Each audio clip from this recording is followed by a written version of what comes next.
subir al Naranjo de Bulnes, como quien no dijo nada. ¿Qué hazaña de alpinista más grande? Cada cual tiene su chifladura en este mundo, y yo prefiero dominar así mis caprichos, que denigrar ligero los del prójimo, sin duda, porque no los comprendo. Trepar por una roca pelada, con un precipicio a la derecha y otro a la izquierda, para sorprender algún robezo en alguna revuelta, o contemplar un grandioso panorama en la cima, o salvar la misma dificultad que a uno y a otro conduce, será un placer del que se reirán muchos, pero es un placer soberano, que me domina por completo, y ante el cual me considero chiflado. En el día 2 de agosto de 1904, estaba yo segando hierba encima del pueblo de Caín de Arriba. Caminaba a buen paso un asturiano que se dirigía a donde yo estaba segando, y después de saludarnos me dice: «Hoy llega a la vega de Ario don Pedro Pidal, y dijo que te había escrito una carta para que estuvieras hoy en la vega de Ario.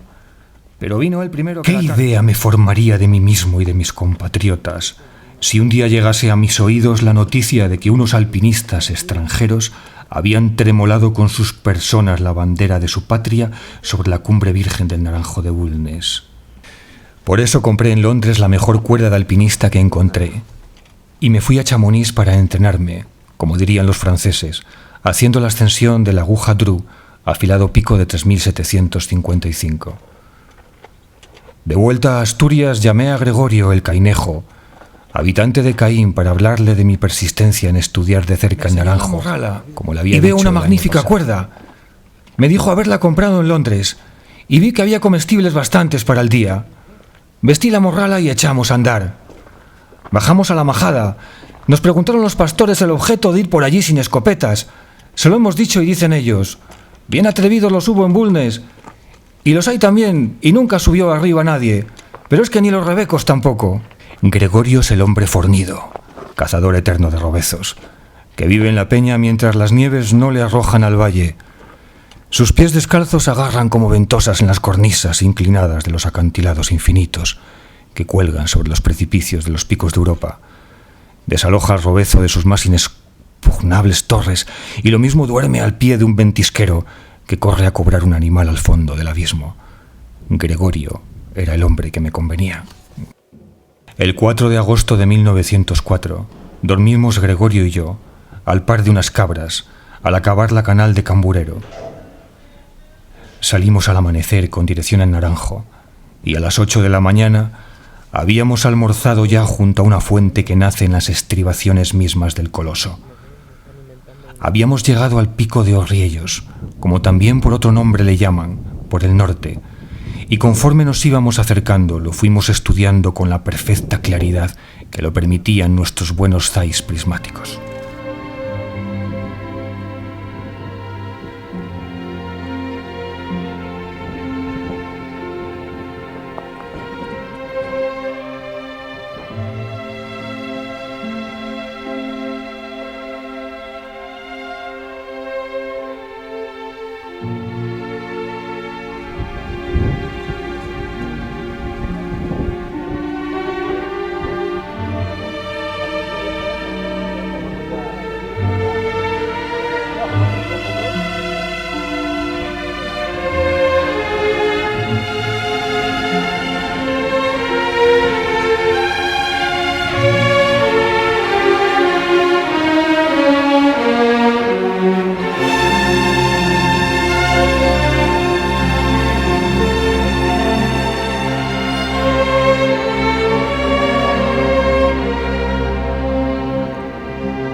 A otro día, que era el 5, echamos a andar.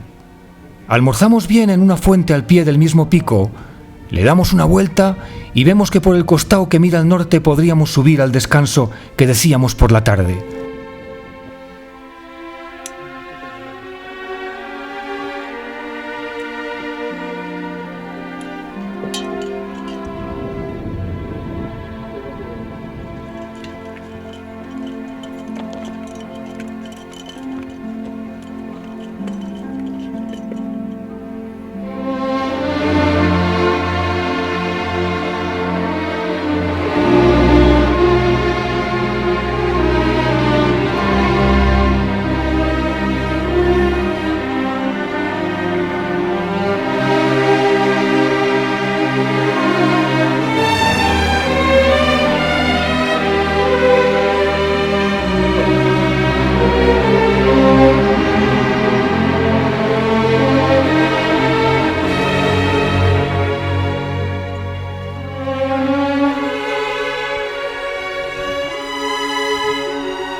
Atravesamos entonces la base norte del Naranjo para alcanzar el principio de las grietas por el este, y en 1 hora, aproximadamente, llegamos a un punto en que tuvimos que dejar los morrales, los anteojos y los palos, todo, menos la cuerda, para marchar con el mayor desembarazo posible. Gregorio se descalzó y yo ajusté de nuevo mis sólidas alpargatas. Partió Gregorio solo a explorar el terreno, mientras yo permanecía sentado contemplándolo. Y lo vi agarrarse con los dedos crispados, deslizarse, alejarse poco a poco y, por último, perderse de vista detrás de las llambrias. 1/4 de hora que me pareció un siglo tardó en aparecer de nuevo y en gritarme que lo que veía aún no era la grieta, no le parecía tan malo. Me descalcé a pie puro. Lo dejé allí con la morrala debajo de una piedra. Envisto la peña, fui pasando y subiendo yastralezas y pasos medianos. Perdí de vista a don Pedro por tener que atravesar hasta la horcada que decíamos allí. Me asenté y lo registré bien. Volví atrás hasta llegar a la vista de mi compañero y le digo a don Pedro: ¿sabe usted que no se me hace tan malo como lo ponían? Se me figura lo peor de ahí aquí. Y marchó hacia donde yo estaba con tanta arrogancia como si fuera a subir por un valle arriba. Le mandé que se asentara y esperase allí hasta que yo bajara a donde estaba él para ayudarle, que era muy malo todo aquello. Así lo hizo. Bajé donde estaba él y nos amarramos bien, uno por cada punto de soga. Como yo estaba descalzo, mis pies pegaban bien a la peña, pero también mejor pegaban las alpargatas de don Pedro. Fuimos subiendo poco a poco hasta una llambria, que había que atravesar bastante pendicular y sin agarradero ninguno. Pasé yo delante y con la cuerda favorecí a don Pedro y pasó también. Saltó mi corazón de gusto y echándome la cuerda a la espalda, la emprendí con todo el seso del mundo a lo largo de las llambrias. Gregorio presenciaba mis operaciones desde el otro lado y me indicaba sus pasos. En esto llegué a la llambrialina y allí me detuve un poco a considerarla de cerca y a familiarizarme con lo que hasta entonces no había visto parecido, pues ni la cornisa inclinada ni el precipicio me proporcionaron nunca ese recelo particular que me ocasionaba el pulimento absoluto de la roca, que no parecía sino que la habían dado con papel de esmeril y lustre encima. El cainejo me gritaba que me descalzase, pero yo tenía más confianza en mis alpargatas especiales de la calle de la Salud. Avanzando un pie para ver cómo cogía la alpargata hasta afianzarse, y luego el otro, con exquisito cuidado, y ambas manos sobre la izquierda para disminuir el peso, logré pasar los 3 o 4 metros de llambrialina. Cuando llegué a Gregorio le di una palmada en el hombro, significando mi contento y mi seguridad, y después de 3 o 4 malos pasos, llegamos al descanso.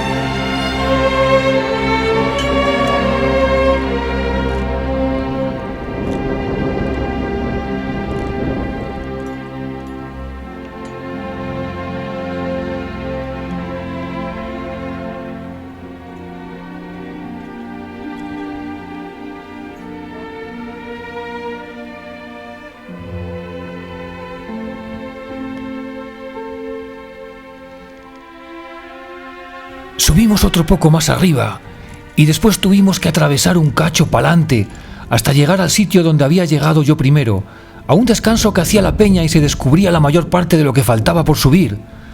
Allí nos asentamos a descansar un poco y registrar con los anteojos cuál sería de lo malo lo peor, pero todo nos pareció imposible, menos unos canalizos muy estrechos con algunos saltos de unos a otros y muy plomo arriba. Y hemos dicho, si habemos de subir, tiene que ser por allí. Y entonces, aunque la divina providencia lo hubiera ordenado, empiezan a reunirse ramos de niebla y se cerró por entero en 1/4 de hora. Y fue lo que nos favoreció, después de Dios y la cuerda, para subir y bajar, porque nos quitó el asombro que metía el mirar para abajo.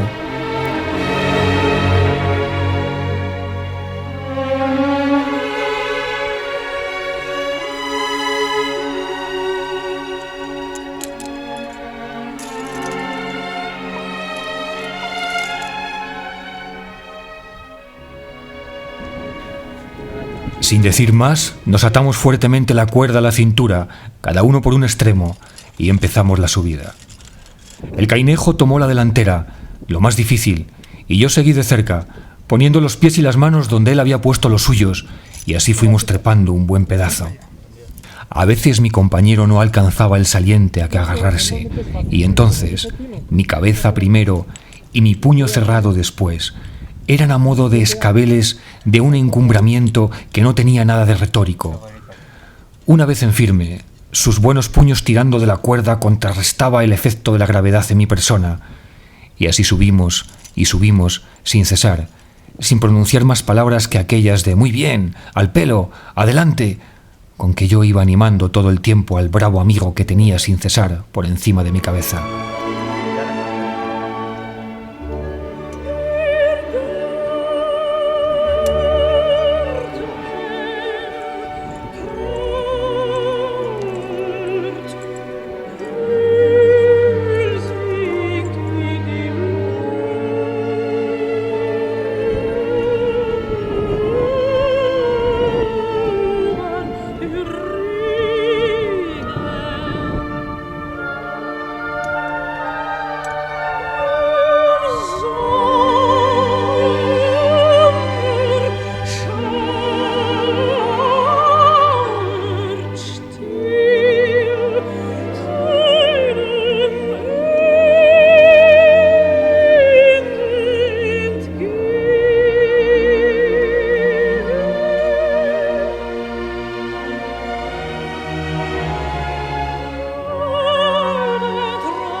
Cuando la grieta se cerraba demasiado, poníamos la espalda a un lado y los dos pies al otro, empujando yo siempre al de arriba, tirando este por mí a cada momento.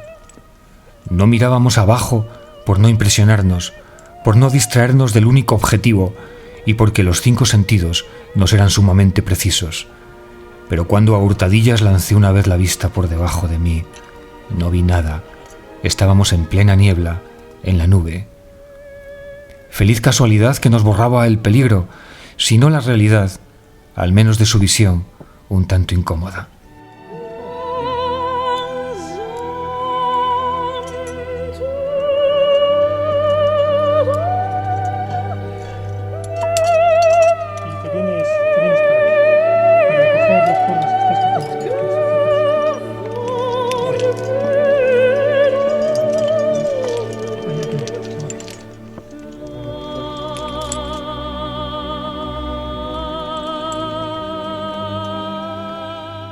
De este modo fuimos subiendo por aquel canalizo estrecho e interminable, hasta que oí decir al cainejo: «De aquí no pasamos, don Pedro». ¿Qué había allí? ¿Qué clase de obstáculos se oponían a nuestro paso? ¿Era la pared vertical? ¿El ángulo hacia afuera? ¿La roca lisa? Nada de eso. Era un saliente de roca a modo de panza de burra que obstruía la grieta, la chimenea, el paso por donde nos escurríamos avanzando sobre el precipicio por encima de la cabeza de Gregorio.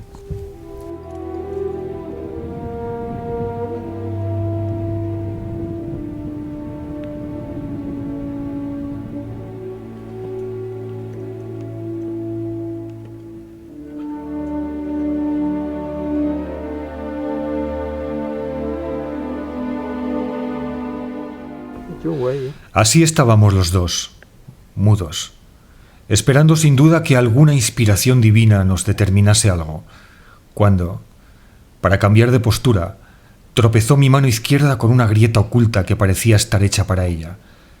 ¡Qué sujeción la que había encontrado! «Gregorio», le dije, «yo tengo aquí un agarradero magnífico. Póngase usted sobre mis hombros primero, luego su pie izquierdo sobre mi mano derecha y verá usted cómo lo aupo. Y una vez que usted pueda echar los brazos por encima de esa panza, si no está del todo lisa, ya se agarrará usted y se ayudará con las rodillas». Pues qué, ¿no había yo levantado la gran pesa, la sultana, en el gimnasio de Sánchez? «Sin miedo, Gregorio», le dije. Así lo efectuó, y echándome yo hacia atrás sobre la niebla para empujarlo hacia arriba, lo hice por encima de aquel estorbo maldito. Empieza a engatuñar y yo a tirar de la cuerda. Enseguida llegó a mis pies. Anduvimos otro cacho bueno para arriba, que era menos malo, a la que tropezamos otro paso como el anterior. Lo miramos bien y resolvimos valernos de las mañas que nos valimos para subir el otro, pero nos costó un poco más de trabajo por tener yo ya los pulsos algo cansados, pero por fin también subimos aquel paso. Ya decíamos nosotros, no llegamos nunca al alto, porque las piedras que desprendíamos nosotros y la cuerda, por estar mal seguras, las oíamos bajar rugiendo, pero no oíamos dar abajo, y por lo tanto nos creíamos ir ya muy altos. Anduvimos un poco más arriba y advertimos que la niebla se bajaba un tanto y que los rayos del sol pasaban por encima de nosotros y que se veía un cielo azul que daba gusto. Ya advertíamos que se veía lo más alto. La nube había descendido, o nosotros la habíamos pasado. Un cielo azul y sol espléndido doraba a nuestra espalda el vértice de los picos vecinos. El aire vivificante y puro de la montaña inundaba nuestros pulmones. Veíamos la grieta en toda su longitud, y allá, al final de ella, donde se abría en forma de embudo, debería hallarse la cumbre. El instinto de triunfo, de la conquista, se apoderó de nosotros. Subíamos con ansia, no reparábamos en peligros y no nos decíamos una palabra. Todo sonreía a nuestra ambición desmedida, y cuando el embudo se abrió y la vertical empezó a dejar de serlo, yo me desaté la cuerda, abandoné al cainejo, pasé a este y saltando, loco, ebrio de placer y entusiasmo, entoné al llegar a la cumbre el más formidable hurra que di en los días de mi vida. Era la 1:15 de la tarde. Soltamos la cuerda y la dejamos atrás y llegamos a la cumbre. Nos sentamos sobre unas piedras un poquito, que subíamos cansaos. Sacó don Pedro los anteojos y empieza a mirar a todos lados, porque como la niebla estaba baja, hecha una vega, se veía la mar de tierra y rebecos en aquella torre, en aquel pico, en aquel nevero, en aquel hoyo, en aquella verdiana paciendo. El paisaje que divisábamos no era otro que el corazón de los picos de Europa. Glaciares, neveros, peñascales, torres, tiros, agujas, desfiladeros, vertientes, pedrizas, pozos, robezos empingorotados en alguna punta, o manadas de ellos paciendo a nuestros pies en el valle desierto, en la hoya profunda, en el hoyo inmenso, tranquilo y solitario. Algunos picos perdiéndose en las nubes, rebasando las otros, y en todas partes, el abismo, el precipicio, encarcelándonos en aquella roca encantada que había sido virgen por los siglos. Desde la 1:15 hasta las 2:15, una hora justa, estuvimos fabricando con ardor pirámides con las piedras deshechas por el rayo que encontramos en aquella cima inhospitalaria, sin rastro de vegetación alguna. No habíamos comido nada desde las 8 de la mañana.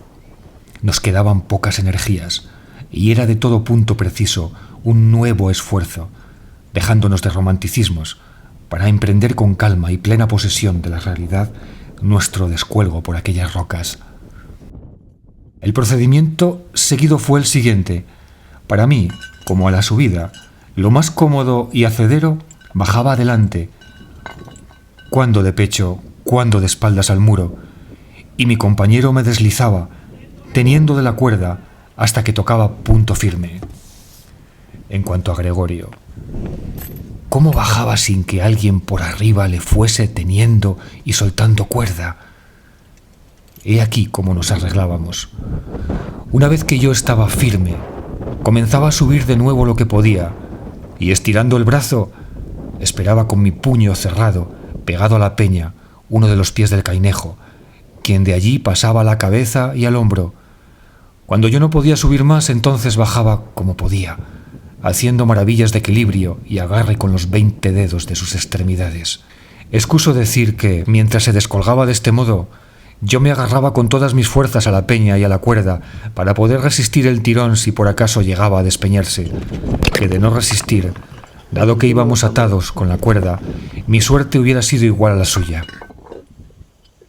Hubo un paso en que no podía ya dar otro y yo le oí murmurar: Dios mío, ¿cómo subí yo por aquí? Oírle decir esto y ordenarle imperiosamente que aguardase fue todo uno, pues era necesario recapacitar lo que se pudiera antes de exponernos de ese modo.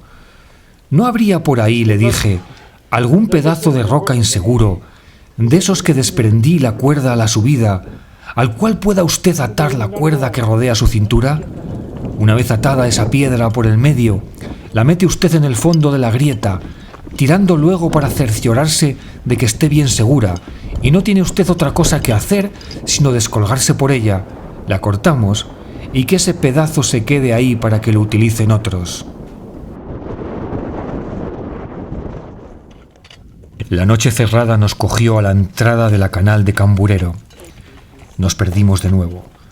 Dimos voces a los pastores y tan solo contestaron las piedras que desprendían los robezos. Una voz honda y lejana respondió por fin a las nuestras. Los pastores nos habían oído. A las 11 de la noche entramos por sus cabañas. Era el 5 de agosto de 1904.